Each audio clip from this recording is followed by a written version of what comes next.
Good day. I'm Dr. James Keffer, a pediatrician at Old Harding Pediatric Associates here in Middle Tennessee.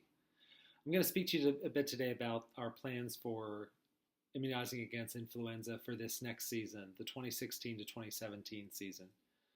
The reason I'm speaking to you today is to give you an update about a significant change which you may have read about in the news. Before we start talking about that, I want to talk a little bit about the influenza virus and its effects on us here in the United States as well as worldwide. Influenza is a virus that's been with us for quite some time. It is by no means new to mankind. It's not like the Zika virus that was just discovered decades ago. Influenza mainly causes respiratory illness, can cause severe cough, fever, pneumonia, and can have some other complications such as causing paralysis, causing heart infections, brain infections. Every year in the United States, as many as 30% of the population can be infected with the influenza virus. And because of the severe complications that you can get from a flu infection, a vaccine was developed a number of years ago. This is a vaccine that we need to get every year. Protection from the vaccine doesn't last from season to season, unlike when we're immunized against viral hepatitis or polio or tetanus. Every year at Old Harding, we recommend that our patients be immunized against influenza. Children as young as 6 months old can get the flu shot. And then in past years, children as young as 2 years of age can get the vaccine by a nose spray. A lot of our patients have really enjoyed being able to get a vaccine by a nose spray. And in the past, we thought that protection with both of those forms of vaccine, whether it be a nose spray or a shot, was equally effective. What's been learned recently is that the protection has not been the same. We've not had as good of a result with the nose spray as we've had with the injection. There's a group here in the United States called the Advisory Committee on Immunization Practices. It's a group of medical and public health experts that develop recommendations on the use of vaccines in the civilian population here in the United States.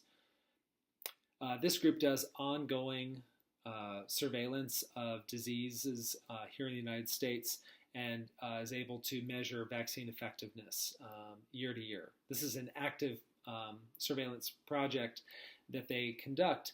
And what was determined very recently is that the nose spray vaccine has not been very effective for the last 3 years.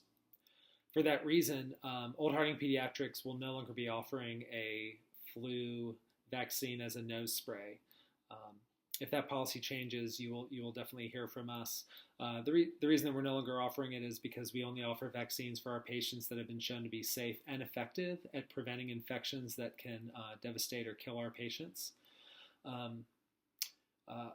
And so we will be offering the injectable flu vaccine, which this group and others have found to be safe and effective at preventing influenza every single season.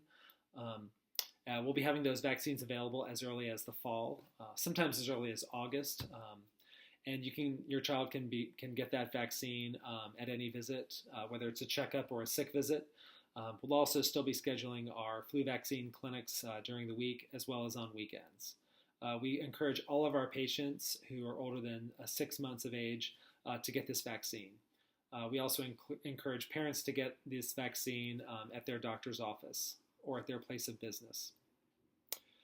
If you would like more information about the flu vaccine, about different illnesses that are vaccine preventable, good websites include our practice website, ohpa.com, vaccines.gov, which is a really good website to learn about vaccine preventable illnesses and the vaccines that we administer to prevent them, as well as the website for the Centers for Disease Control and Prevention, which is cdc.gov. I'll be posting more information about this process as we get closer to flu vaccine season, as well as we'll be posting when our flu vaccine will be available. If you have questions about this topic or anything else, please feel free to call or speak to us at visits with your children. You can also ask questions via our social media outlets, Facebook and Twitter. Have a great day.